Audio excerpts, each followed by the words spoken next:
Bismillah wa bihamdih. Assalamualaikum warahmatullahi wabarakatuh. Santri kelas 11 MIA yang semoga senantiasa dirahmati oleh Allah. Alhamdulillah, pada kesempatan kali ini ana akan mencoba menjelaskan kepada antum tentang sistem pernapasan pada manusia. Sebelumnya kita sudah membahas tentang organ dan saluran pernapasan pada pertemuan sebelumnya. Pada kesempatan ini Anda akan menjelaskan tentang mekanisme pernapasan pada manusia, yang mana respirasi atau pernapasan diatur oleh sistem saraf otonom atau saraf bawah sadar. Jadi ketika kita bernapas, walaupun tanpa diperintah gitu ya, tanpa kita kehendaki, dia secara otomatis bernapas dengan sendirinya gitu ya. Yang mana mekanismenya kita akan mencoba membahas pada slide-slide berikutnya. Jadi proses pernapasan merupakan proses pengambilan udara masuk ke dalam tubuh yang disebut dengan inspirasi atau menarik napas, dan pengeluaran udara dari dalam tubuh disebut ekspirasi atau menghembuskan napas. Ada dua macam mekanisme pernapasan, yaitu pernapasan dada dan pernapasan perut. Intinya kalau pernapasan dada itu terjadi karena gerakan tulang-tulang rusuk atau otot-otot antar rusuk yang disebut juga dengan interkostal. Sementara pernapasan perut terjadi karena gerakan otot diafragma yang merupakan sekat rongga badan yang membatasi rongga dada dan rongga perut ya. Nah, secara ilustrasi bisa kita lihat di sini. Jadi pernapasan itu dibagi menjadi dua, pernapasan dada dan pernapasan perut. Yang mana pernapasan dada seperti tadi yang sudah dijelaskan terjadi akibat otot antar tulang rusuk, sementara kalau pernapasan perut terjadi akibat aktivitas otot diafragma, yang mana keduanya mengalami inspirasi dan ekspirasi.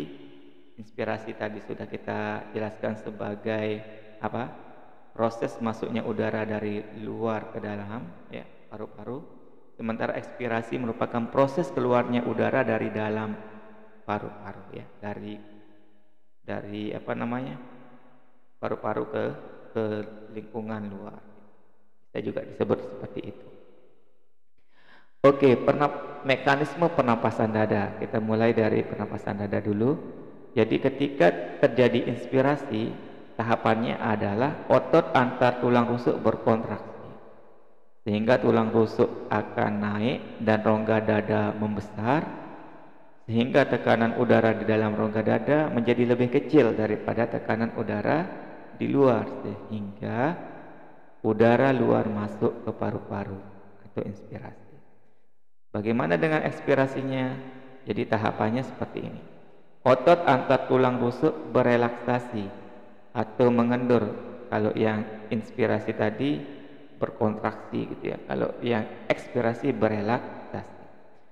Kemudian tulang rusuk akan turun sehingga rongga dada menjadi kecil atau kembali ke ukuran semula, sehingga tekanan udara di dalam rongga dada menjadi lebih besar daripada tekanan udara di luar rongga dada, dan pada akhirnya udara dalam rongga dada terdorong keluar dari paru-paru atau ekspirasi menuju hidung atau mulut. Kemudian kita lanjut ke mekanisme pernapasan perut ya. Kita awali dengan proses inspirasi. Tahapannya otot diafragma berkontraksi, kemudian posisi diafragma menjadi mendatar dan rongga dada membesar, dan tekanan udara menjadi kecil sehingga udara luar masuk ke dalam paru-paru atau terjadi inspirasi.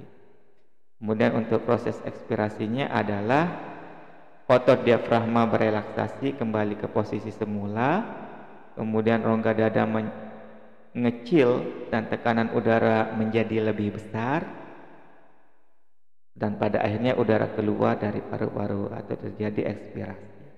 Begitu ya. Jadi proses atau mekanisme pernapasan itu tadi dibagi menjadi dua, ada mekanisme pernapasan dada dan mekanisme pernapasan perut. yang sama-sama terjadi inspirasi atau menarik napas dan ekspirasi menghembuskan napas. Nah, pada berikutnya Ana juga akan menjelaskan tentang udara pernapasan, yang mana di sini dibagi menjadi beberapa macam ya. Yang pertama ada kapasitas total paru-paru atau yang sering disebut sebagai daya tampung udara maksimal paru-paru. Jadi daya tampung maksimal paru-paru itu berkisar antara 4,5 sampai 6 liter, atau bisa kita konversi menjadi 4.500 sampai 6.000 cc. Cc itu singkatan dari centimeter kubik ya, centimeter pangkat 3 gitu ya. Kemudian yang kedua ada yang disebut dengan kapasitas tidal atau volume udara yang masuk dan keluar dari paru-paru pada saat kita bernapas secara normal.